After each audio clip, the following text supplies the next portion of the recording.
We may now take our seats.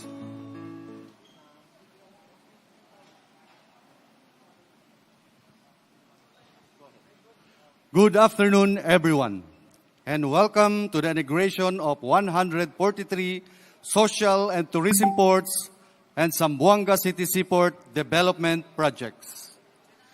To formally begin our program, may we call on our Zamboanga City Mayor, Maria Isabel Climaco Salazar, for her welcome remarks.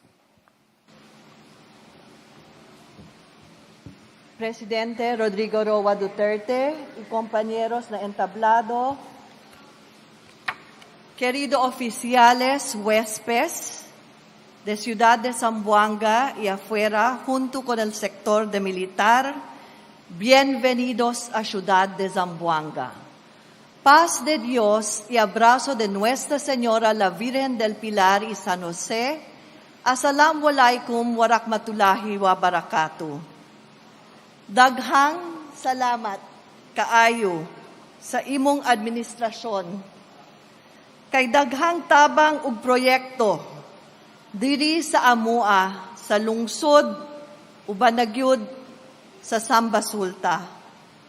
Kining proyekto sa Pantalan kanang Roro area ang pinakadagko nga terminal sa pasahero ining social tourism port sa Busay ug Tumalutab ug sa Samba Sulta ug ang bagong PPA office para sa kauban namo sa PPA.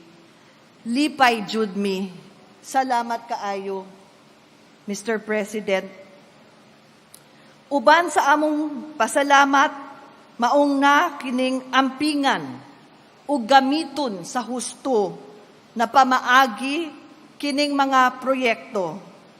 Kauban mi ni Sec Art, GMJ Santiago, ug Attorney Danjun Lucas, ug Port Manager Jumaani, kanang mga kauban namo sa PPA, nag-adto mi ni Kong Jawo Jimenez para sa briefing diri sa PPA project. Dako kaayo ning tabang sa amuang tanan. Kauban karon si Gov Vic, akong classmate sa Congress, ug si Deputy Speaker Divine, Kong Jawo Jimenez, Councilor John, tanan mi diri sa Zamboanga, muchas gracias, di amon Presidente desde Mindanao. Sir, thank you so much for being our President, together with Senator Bongo. Sabi sa akin ni Kong Jawo, ang laki-laki ng tulong nyo sa Pilipinas, lalo na sa panahon ng pandemic. Kaya po kami dito sa Zamboanga, gaya-gaya po kami. Ang aming bisyo, katulad nyo, ay magserbisyo at magmamahal sa tao. Sa kurada, komida, buskabida, ibakuna, para al proteksyon de todo. Sir, ayaw bayai kining Zamboanga City. Please retain 2 combat-ready battalions to help the Philippine National Police combat terrorism. The retention of 2 combat-ready battalions must be realized as our gains for zero bombing, zero kidnapping, zero terrorism, and, of course, the protection of our people. Not only in Zamboanga, but Basilan, Sulu, and Tawi-Tawi. It took 50 billion pesos in one day because of Zamboanga siege. And today, there are still people that have not returned to permanent homes. But thank you, sir, to the NHA, this is being realized. We are also asking for the purchase of the Kabatangan property strategically located so that the Philippine Armed Forces will be able to utilize it. Thank you, Secretary Art. We have a new airport. And thank you also for the initial investment for the Mercedes Airport. Damgo namo na FA-50 fighter aircrafts makaland diri sa Edwin Andrews Air Base ug sa Mercedes para naatay air defense ug modernization to be ready and combat ready in the Air Force. For the Philippine Coast Guard, Commodore Sibayan, ang ating modernization, the best K-9 unit that has protected Zamboanga City.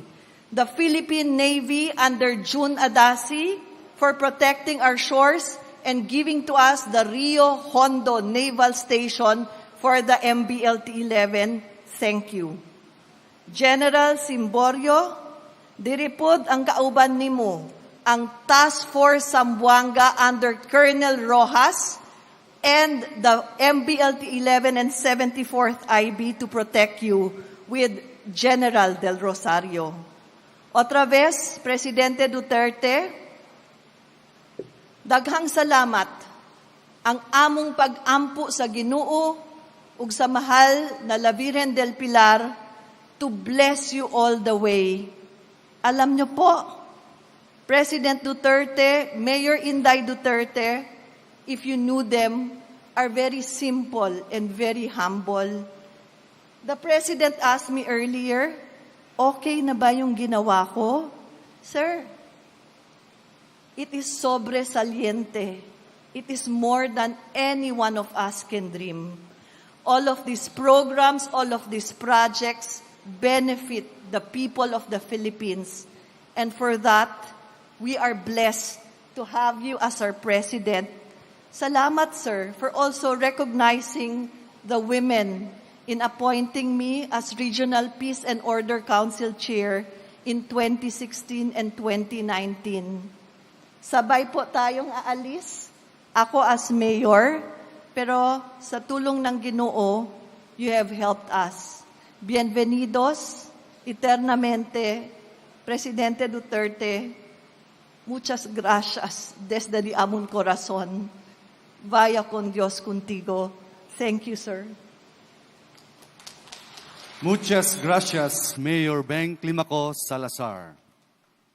At this point, may we request Transportation Secretary Art Tugade to give his message and the project overview on the Zamboanga International Airport, as well as on the 143 social and tourism port projects nationwide.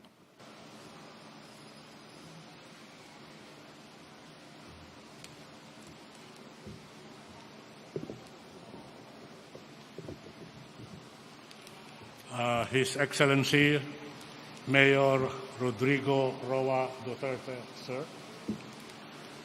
my fellow servants in government, distinguished guests, ladies and gentlemen.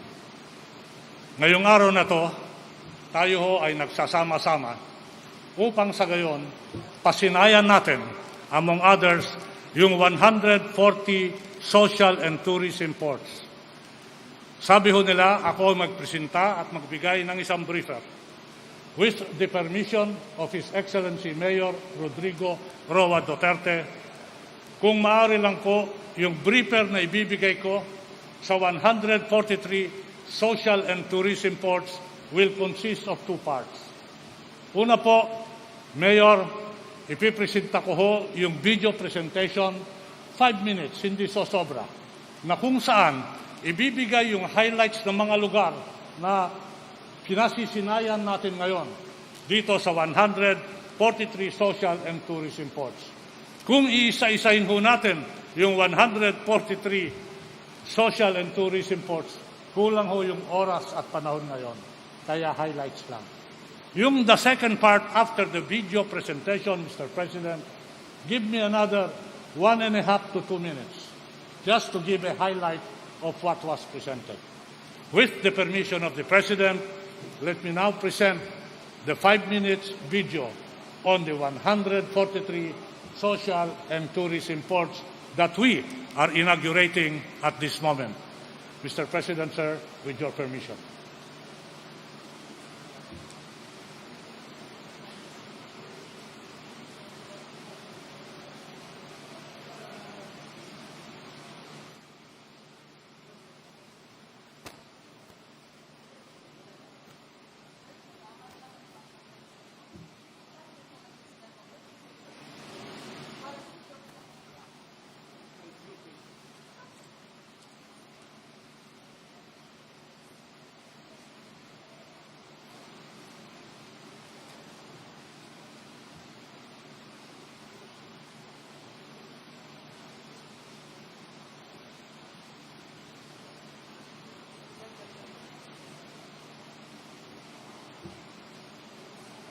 Can you check the audio, please?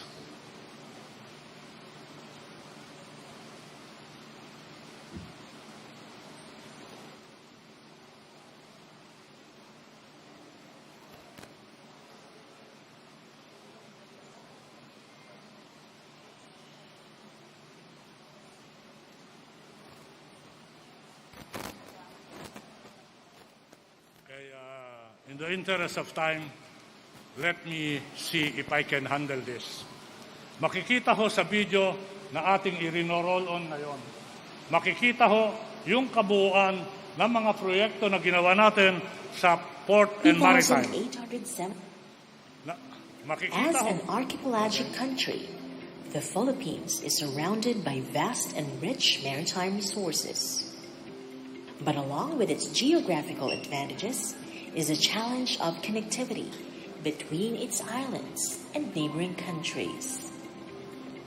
That is why the DOTR has been relentless in developing sea linkages and the country's numerous maritime gateways. The Build, Build, Build program of the Duterte administration paved the way for the country to reap the benefits of having accessible, modern, and efficient ports in Luzon, Visayas, and Mindanao. From June 2016 to present, a total of 484 seaport development projects have been completed by the DOTR and the PPA. Among these are the 143 social tourism port projects, which will be inaugurated simultaneously all over the country. Completed from late 2018 to October 2021, these projects have enabled the free flow of people, goods, and services amid the COVID-19 pandemic. They also generated a total of 3,871 direct job opportunities for workers nationwide. In Luzon, 52 projects were completed, including the construction of Port Barangay 33-B in Lawag City. Also in Region 1, we have completed the Port Cluster Development Projects in Barangay Kapandanan and Barangay Pangapisan in Lingayen, Pangasinan. With these projects, the current 45 minutes travel time of students crossing the river via road transport to go to school has been reduced to only 5 minutes via maritime transport. Another major project in Luzon is the Phase 1 of the Barangay Pag-asa Sheltered Port Project. In the Visayas region, there were 64 projects completed. One of the major seaport projects in the Visayas is the construction of a concrete pier in Limasawa Port, located in southern Leyte. And finally, in Mindanao, a total of 27 social and tourism port projects were completed. In Region 9, 3 social and tourism port projects were constructed. These are the Barangay Busay Port in Sacol Island and the Tumaluta Port, both in Zamboanga City, and the Talusan Port in Zamboanga, Sibugay. In BARM, we have completed a total of 13 port projects.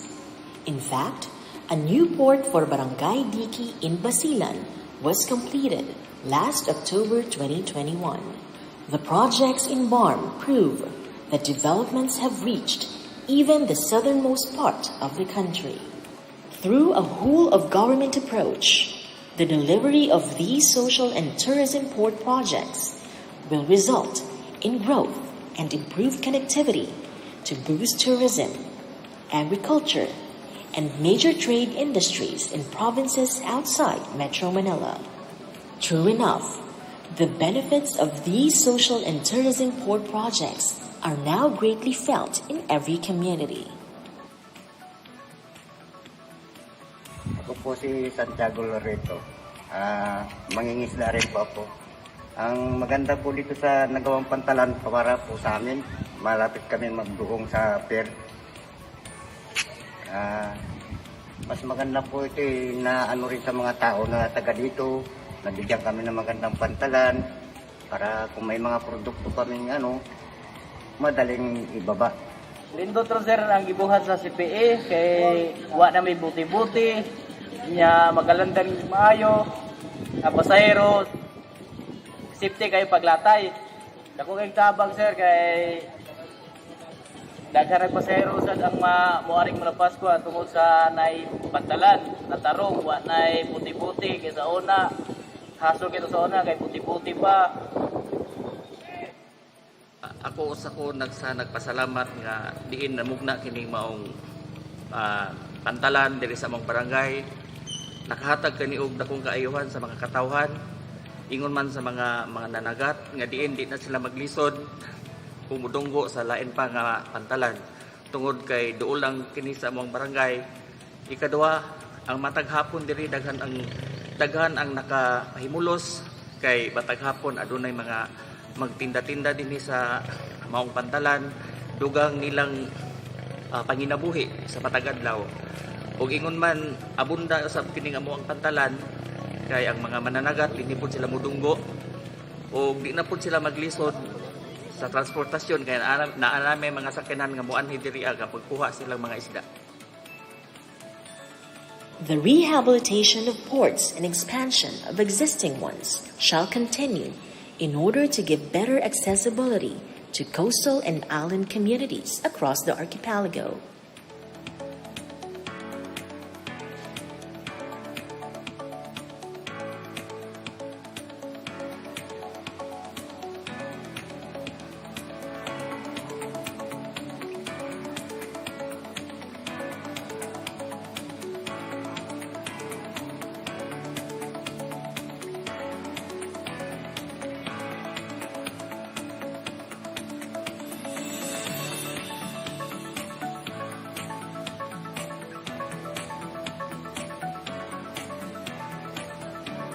And ultimately, make the Filipino life comfortable and convenient. Mr. President, nakita po natin sa video yung mga sample ng mga programa na ginawa natin, port developments, port improvements, and renovation as well as new ports.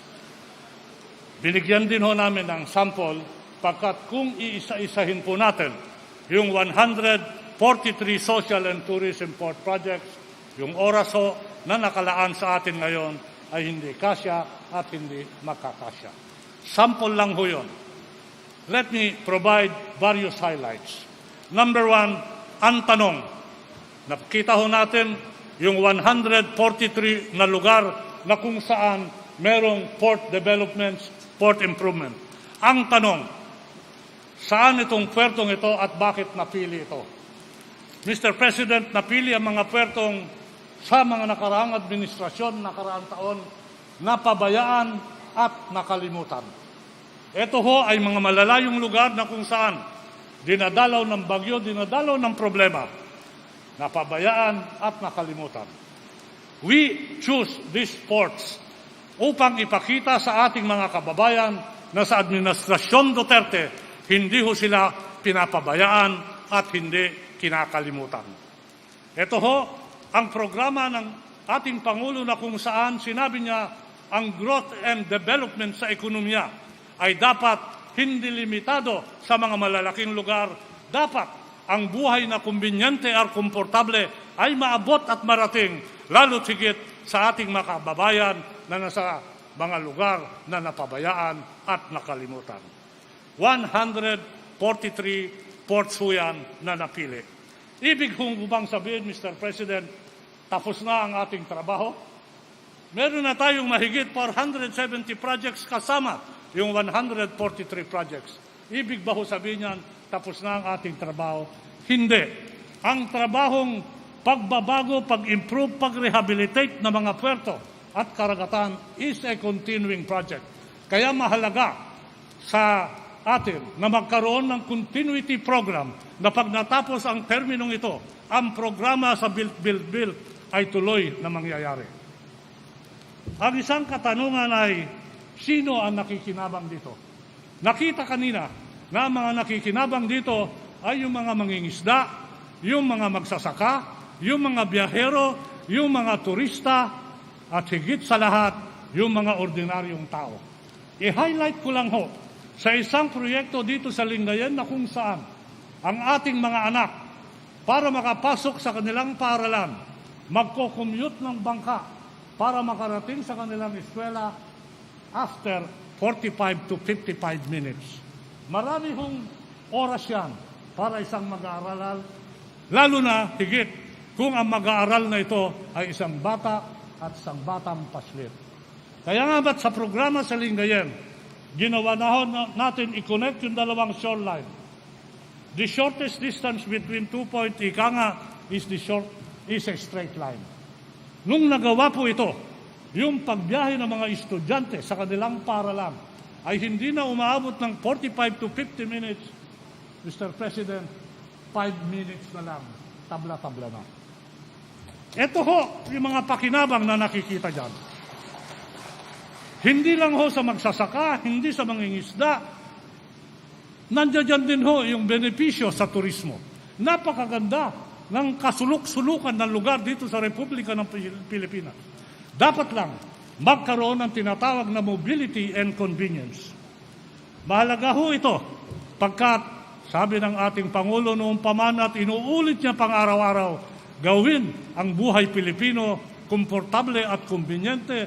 Paano ho magiging komportable o kumbinyente kung wala kang mobility and connectivity? Etong mga bagong puerto na ito ay nagbibigay ng mobility and connectivity nang sa ganon magkaroon ng komportable at kumbinyenteng pamumuhay. Itawag pansin ko lang ho, ang proyektong ito is 143. Isa-isahin ho natin yung numero. 143 is 143. Sa lengguwahe ng millennial, ang ibig kong sabihin nito, mahal kita, I love you, minamahal kita. Perhaps it is coincidental and a matter of a decree of fate that today we inaugurate 143 Seaport Projects. The Duterte's way of saying, kababayan, fellow Filipino, mahal namin kayo. 143. Mr. President, ito ho ang ginagawa ng inyong administrasyon. Kagaya ng sinabi ko kanina, hindi pa ho tapos. Kailangan ho magkaroon ng continuity project at continuing project. Nang sa ganon, yung mga ipinunla at itinanim ng built, maski na pagkatapos ng termino ng ating mahal na Pangulo, Presidente Rodrigo Roa Duterte, ang mga proyektong ito ay magiging continuing. Ang mga proyektong ito ay magiging tuloy-tuloy. Today, Mr. President, it is with pride and honor, together with the kagawaran ng transportasyon, PPA at ng lahat, it is my pride and honor to present to you the completed, inaugurated, and workable 143 social and tourism ports. Sabi nga ng millennial, 143. Magandang hapon ho.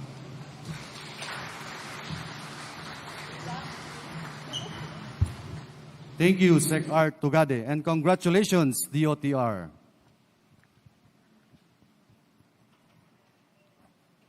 At this juncture, we shall now witness the unveiling of the marker of the Port of Busay as a fitting representation of the total 143 completed social and tourism ports constructed by DOTR nationwide. May we invite the President, together with Senator Christopher Lawrence Bongo, Secretary Art Tugade, PPA General Manager J. Santiago, and Mayor Beng Climaco Salazar to lead the unveiling of the marker of the Port of Busay. Ready, Mr. President? At the count of 3. 1, 2, 3.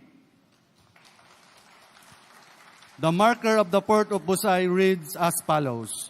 Busay Seaport Construction Project, Sacol Island, Zamboanga City. Inaugurated by President Rodrigo Roa Duterte, Republic of the Philippines, Sacol Island, Zamboanga City, December 2, 2021. Completed under President Rodrigo Roa Duterte's Build, Build, Build program by the Department of Transportation, the Department of Public Works and Highways, the Philippine Ports Authority in collaboration with the local government units and funded by Government of the Philippines. Part of the 143 social and tourism ports completed since 2016. The new Seaport Development Project is aimed at significantly improving Sakol Island's integration to and connectivity with archipelago and concrete manifestation of integrated vision to develop port facilities and services in support of national development for the Filipino and traveling public. Now, may we request everyone on stage to face the camera for a quick photo opportunity.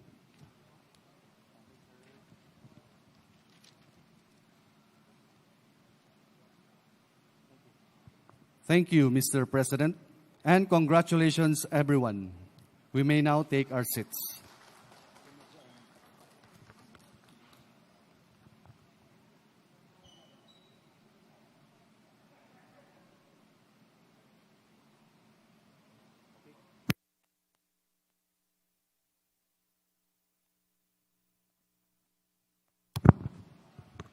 Moving on, may we call on PPA General Manager J. Santiago for the project overview of Zamboanga City Seaport Development Project.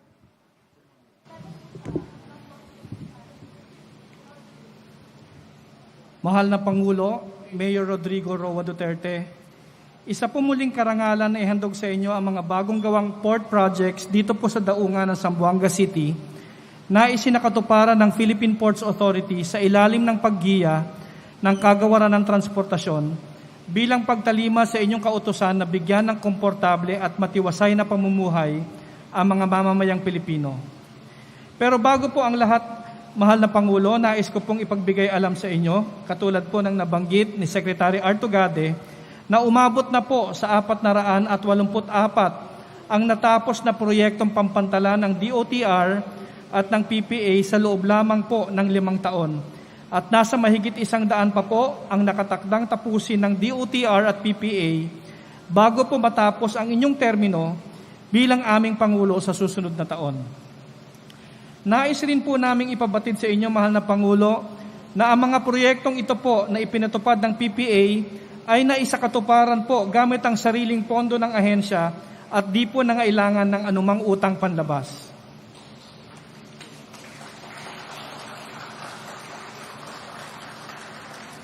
Ang mga proyekto po na ito dito sa daungan ng Zamboanga na umabot po sa mahigit kumulang sa 316 na milyong piso ay kasama nga sa mga tinagurian natin na locally funded projects.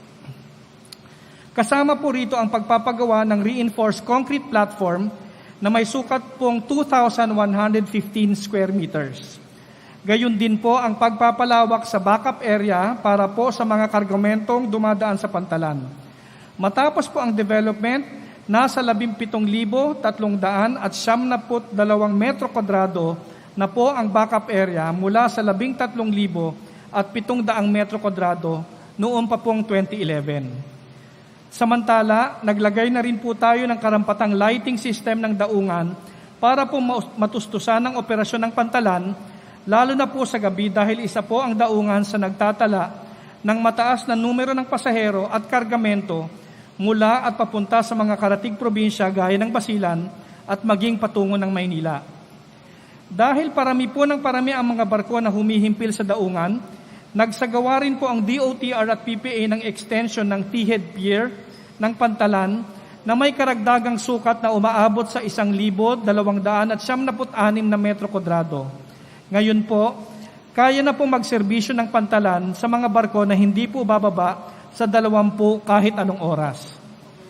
Dahil po sa mga improvements na naisagawa po rito sa daungan ng Zamboanga sa inyong termino, doble na po ang kapasidad nito ngayon kung atin po itong ikukumpara sa taong 2015. Bilang paghahanda po sa kinabukasan dahil masikip, luma at kulang na sa kapasidad ang passenger terminal building ng pantalan, ang DOTR at PPA ay nagpapatayo na po ng makabago at modernong passenger terminal building na siya pong tataguriang pinakamalaking PTB sa buong bansa. Dahil kakayanin po nitong mag-upo ng halos 4,500 pasahero kahit anong oras mula sa halos 800 pasahero lamang na kapasidad ng lumang PTB. Sadyang manliliit po, mahal na Pangulo, ang passenger terminal building ng Cagayan de Oro at ng Calapan, Mindoro dito po sa PTB ng Zamboanga. Hindi lang po dito natatapos ang magandang balita, mahal na Pangulo, dahil po ang pondo ng proyekto na nagkakahalaga po ng halos 500 milyong piso ay galing muli po mismo sa kaban ng PPA. Inaasahan po natin na matatapos po ito sa loob ng 2 taon mula ngayon. Kayo po ang kadahilanan, mahal na Pangulo, at sa paggiya po ni Secretary Artugade kung bakit po nagagawa ng Philippine Ports Authority ang ganitong klaseng mga proyekto. Para po sa lungsod ng Zamboanga, siniguro po natin na ang daungan ng Zamboanga ay siyang maituturing na hiyas at kayamanan di lamang ng lungsod, kundi ng buong Zamboanga Peninsula. Ito po ang aming ambag sa Build, Build, Build program. Ito po ay bahagi ng Duterte Legacy. Mabuhay po kayo, mahal na Pangulo. Mabuhay po ang Pilipinas. Thank you, Muli po, GMJ. kung mamarapatin niyo po, mahal na Pangulo, mayroon po kaming maiksipong audiovisual presentation para maisuma po yung lahat po ng proyekto natin dito po sa Zamboanga Port. Maraming salamat po.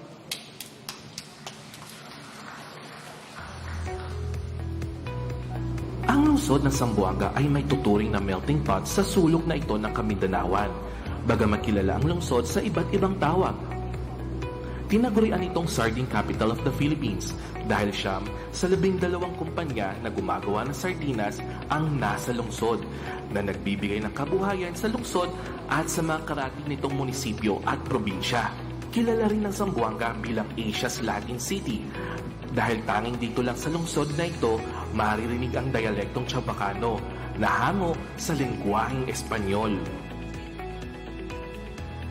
Higit sa lahat, tinagurian din itong City of Flowers dahil sa iba't ibang klase ng mga bulaklak na matatagpuan sa lugar, gaya ng orchids at iba pang tropical flowers na makikita sa lahat ng sulok ng Zamboanga. Mula 1936, kabalikat na ng Zamboanga City ang daungan ng Zamboanga na siya nagsisilbing pintuan ng lugar para sa pangangalakal at turismo. Kilala ang daungan ng Zamboanga bilang export center ng sardinas, papunta ng Estados Unidos, Europa, Gitnang Silangan, at iba pang lugar na kabilang sa Far East. Nagsimula ang daungan na sapat lamang ang kapasidad upang mapunan ang pangangailangan ng lugar.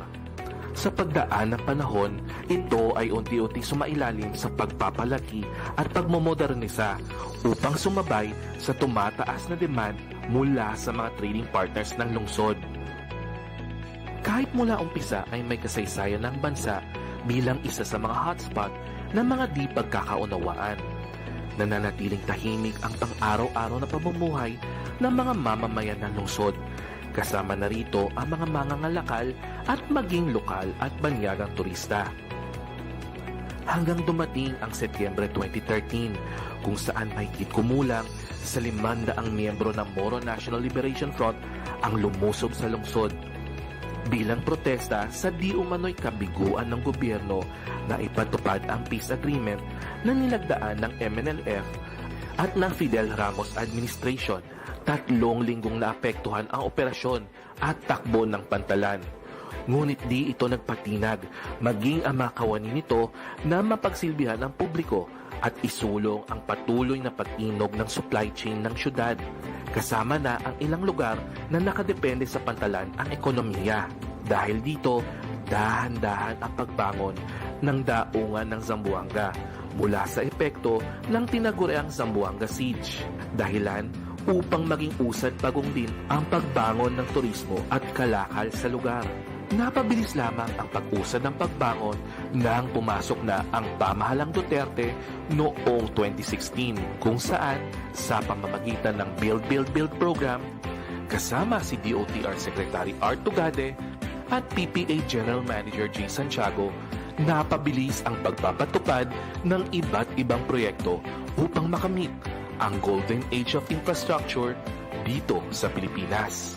Dito sa Zamboanga City, maliban sa Travelers Hub, maraming port infrastructure projects ang ipinatupad kasama na ang pagpapalawak ng cargo yard ng Pantalan na may kakayahan na ngayong tumanggap ng halos 3 milyong metriko toneladang kargamento kada taon, na doble sa kapasidad ng Pantalan noong nakaraang administrasyon. Ang ganda.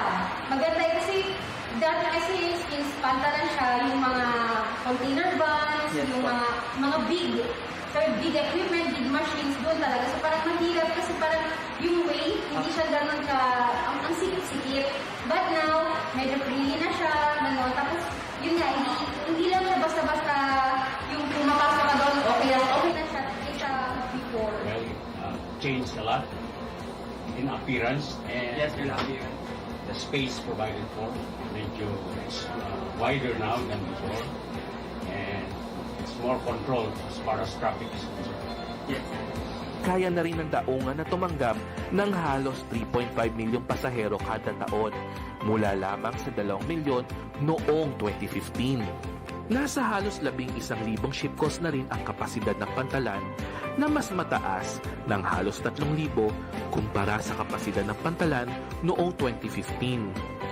Sadyang napakalayo na nga ang narating ng daungan ng Zamboanga sa loob lamang ng 5 taon ng Duterte administration. Di magtatagal, ang Zamboanga na rin ang magmamay-ari ng pinakamalaking passenger terminal building sa buong bansa, dahil kasalukuyan ang ipinapatayo ang PTB na may kapasidad ng halos 4,500 pasahero sa kahit anong oras. Ito ang pangako ng komportableng buhay. Ito ang pangako ng Build, Build, Build. Ito ang Duterte Legacy. Mabuhay ang Pilipinas. Thank you, GMJ Santiago. At this juncture, we shall now witness the unveiling of the marker of the completed Zamboanga City Seaport Development Projects. May we respectfully invite the President, together with Senator Christopher Lawrence Bongo, Transportation Secretary Art Tugade, PPA GMJ Santiago, 1st District Representative Cesar Jawo Jimenez Jr., and Mayor Beng Climaco Salazar, to lead the unveiling of the marker of the Port of Zamboanga.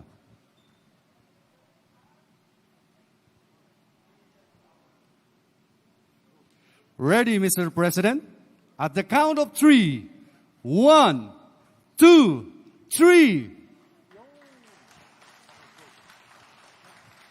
The Zamboanga Seaport Development Project, Port of Zamboanga marker reads as follows. Zamboanga Seaport Development Project, Port of Zamboanga, Zamboanga City. Inaugurated by President Rodrigo Roa Duterte, Republic of the Philippines, Zamboanga City, Zamboanga del Sur, 02 December 2021.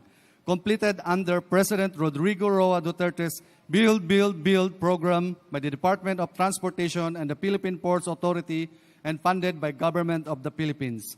A modern and world-class seaport project aimed significantly improving Zamboanga City's integration to the connectivity with the archipelago and concrete manifestation of PPA's vision to develop port facilities and services in support of national development for the Filipino and traveling public.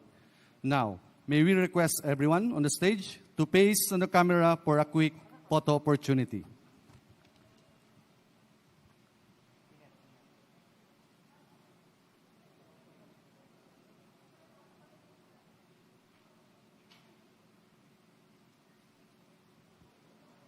Thank you, Mr. President, and congratulations, everyone.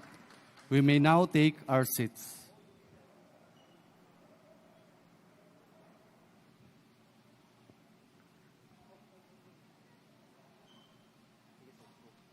At this point, may we call on Secretary Art Tugade to introduce our guest of honor.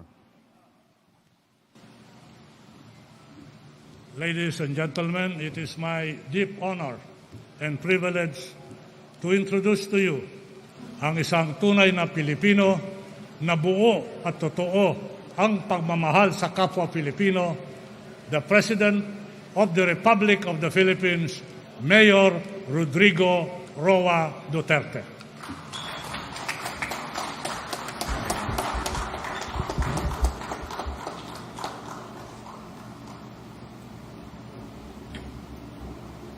Salamat kindly.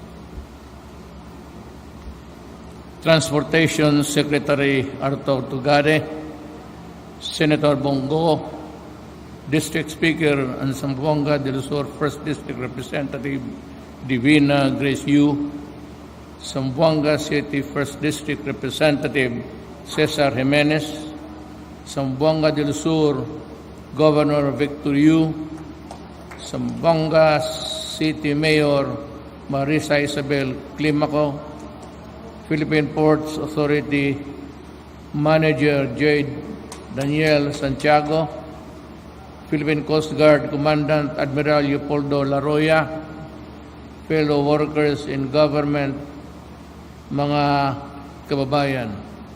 Before I would begin to read the prepared speech, dalawang pages lang naman to at hindi ko trabaho ito yung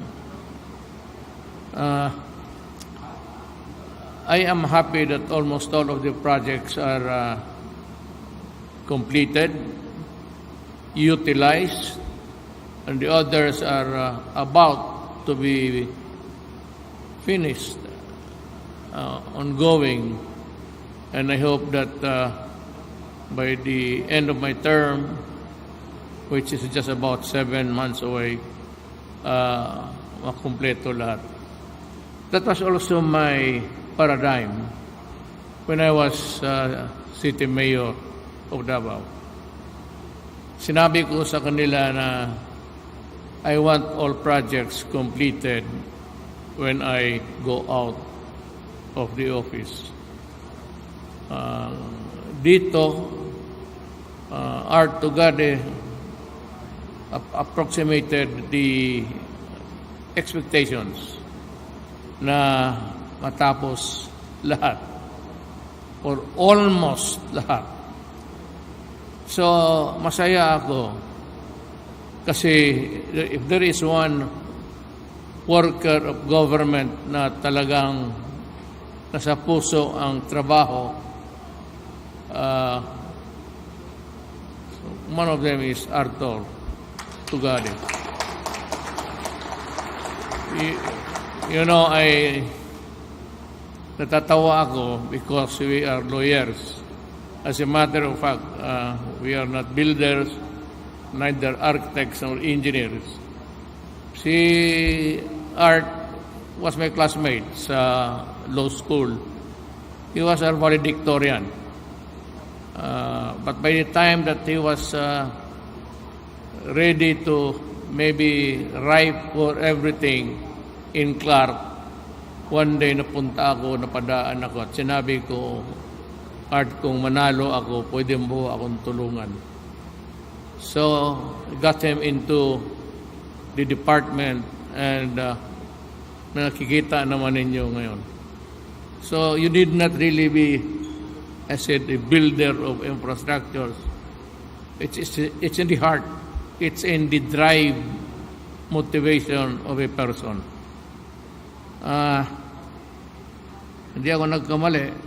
And he talks extemporaneous and does not know how to finish his speech every time.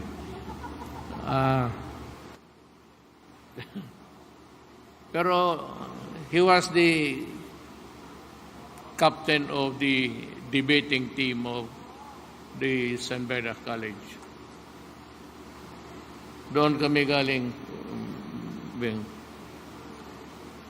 It is my pleasure to join you on the simultaneous inauguration of the Zamboanga Port Expansion Project and the 143 other completed social and tourism ports across the country. I acknowledge the strong efforts of the Department of Transportation and the Philippine Ports Authority in leading the construction, rehabilitation, and expansion of our ports, which certainly improve the connectivity and mobility of our people. These are indeed milestones under the government's Build program. The completion of these projects will boost inclusive growth for various industries in our provinces, especially for the shipping, fishing, and tourism sectors. Also, with more employment to be generated for various localities, we can now look forward to a stronger economy and the improved lives of our people under the new normal. I am also glad to join the inspection of the Zamboanga International Airport Development Project.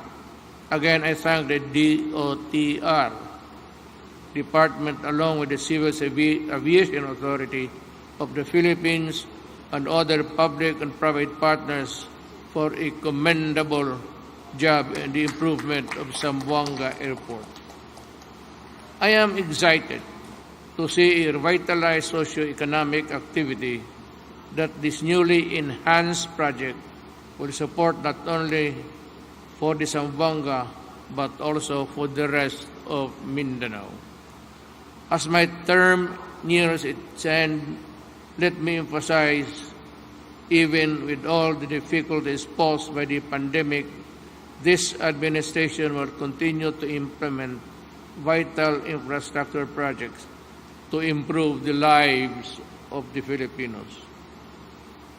We remain committed in pursuing sustainable development projects that will benefit all our kababayans even beyond 2022. Again, I thank and congratulate everyone involved in these projects, successful projects. I end by saying, may isa pa. You know, before I say my goodbye, the profuse everywhere, mapunta ako itong mga project na ito kasi pinangako ko ito sa tao. When I was running and during the elections, kung matandaan ninyo, I only promised 5. I said I will try to eliminate or finish all shabu industry. Paningin ko, hindi ko man talaga natapos because every minute there is a stupid guy around to do again the and I said I'd also take care of yung law and order.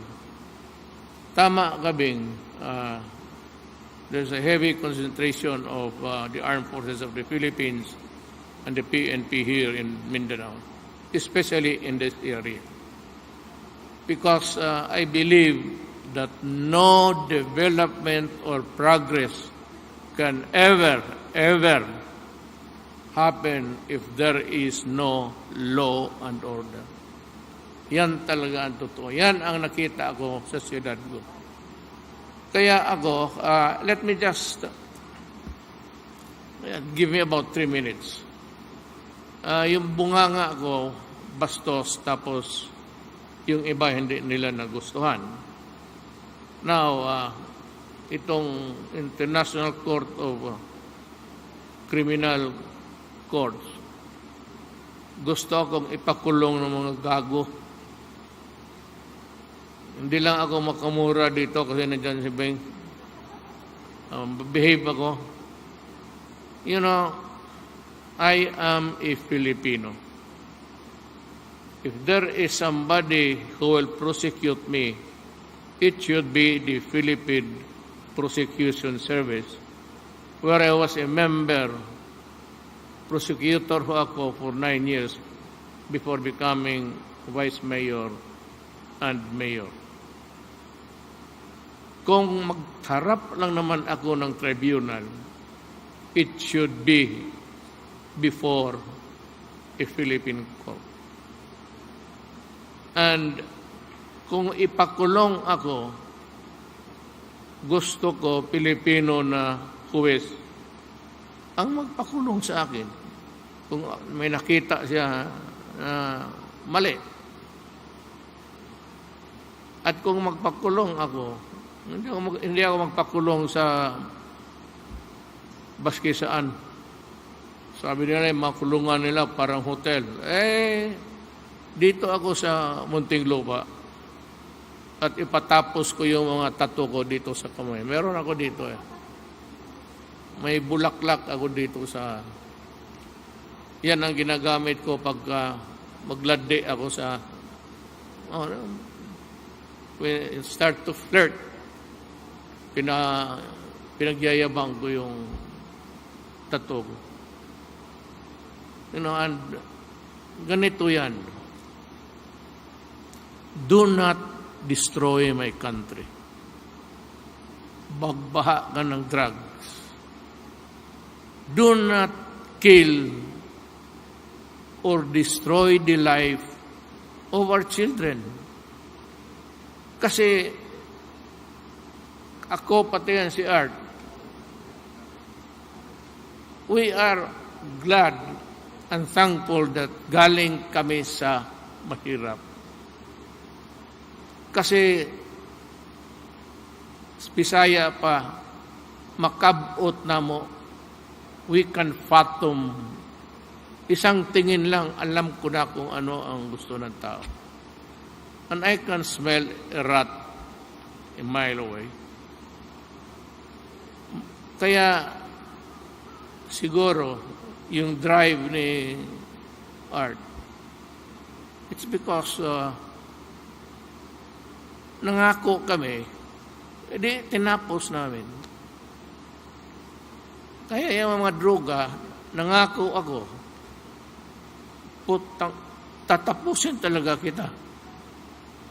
Kasi do not destroy my country. And who can find a fault in that statement? Ako, basta bayan na ibang usapan na yan.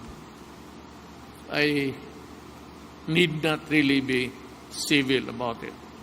Talking about it. Yan ang, sabi ko nga, lahat naman halos, pati yung mga,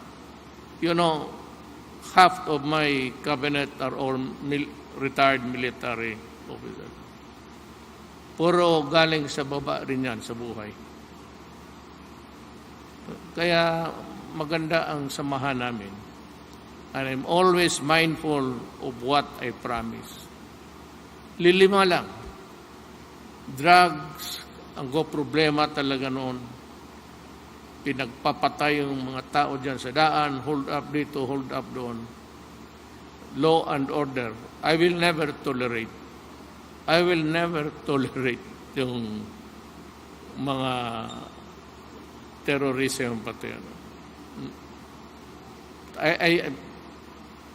I hope that I will not be put to test during my term.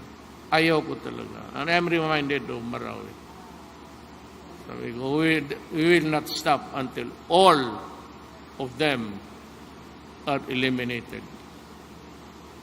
Hindi talaga ako papayag ng style ng gano'n. That is why I'm also here talk about LCAC in another crowd. Itong mga komunista, wala nang ginawa for 53 years. Wala nang ginawa kung hindi sirain ang buhay ng Pilipino. Galit ako sa kanila. I tried talking to them. Over the objections of the military and the police, nagkuha ako ng mga komunista, nilagay ko sa cabinet. Although we had a falling out later on. Sabi na siya tugari. Because I wanted to show sincerity. Sige, mag-usap tayo dito. 3 kabinete, puro komunista. Walang ginawa. Yung pera sa opisina nila, napupunta doon sa kabila. Tinanggal ko lahat. Sabi ko, I tried. Sabi ko sa military noon, medyo pagpa-release ko, ayaw nila. Yung champion spouses, pinarelease ko, ngayon hindi na namin makita. Just to show good faith. Yun ang sabi ko sa kanila, military pati police, give me a chance to solve this problem. And I failed because ayaw nila. Yung mga komunista, ayaw. When you start talking about a coalition government, that is stupid. How can you participate in a government? All are chosen by the people. And the people who are not elected, they are appointed by the duly constituted authorities. So yan ang gusto kong idagdag. Ayaw nila, di wag. Away tayo. But I said my term is nearing its end. I can say with a little bit of pride na halos lahat na pinangako ko, natupad ko. Dito na lang sa peace and order na, but for as long as there are men in this planet, there will always be misdeeds and wrongdoings committed by human beings. Be that as it may, nabi ko, I tried my best. And hindi ko naman sabihin na pero mukhang nakompleto ko halos lahat ng pinangako ko sa taong bayan. Salamat. Thank you very much, Mr. President. At this moment, may we respectfully request the President and the distinguished guest party to grant the photo opportunity with our official. May we call on the first one, the DOTR officials, to proceed to the center stage for a photo opportunity with the President. DOTR officials. May we call on DOTR officials to proceed.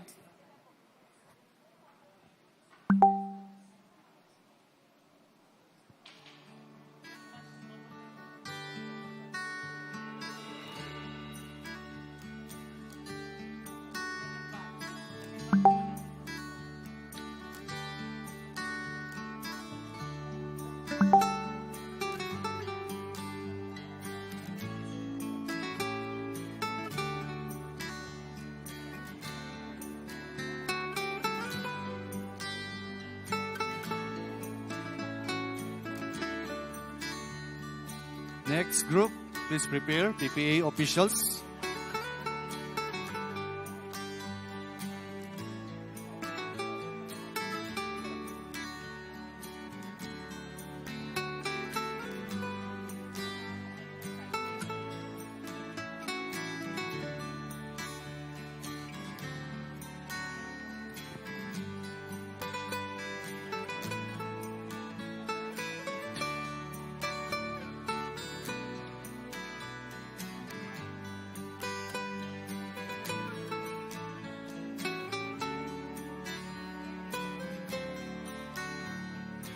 Please proceed, second group.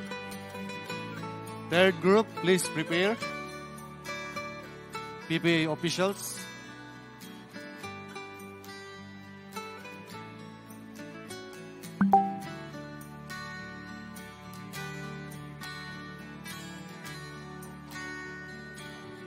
Stand by, third group.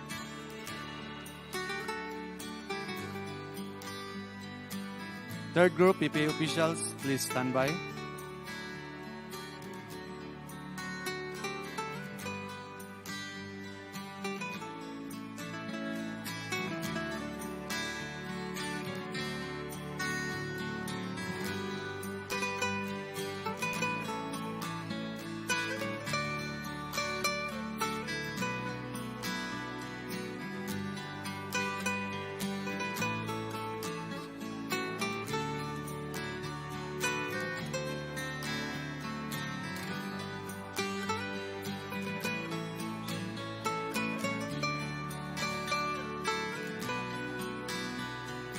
Next group, PPA officials, please stand by.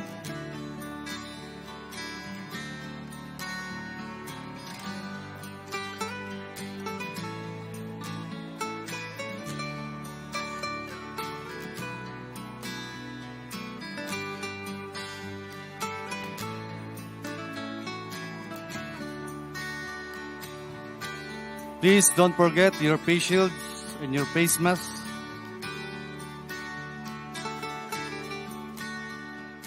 After the PPA officials, the local government unit, please prepare.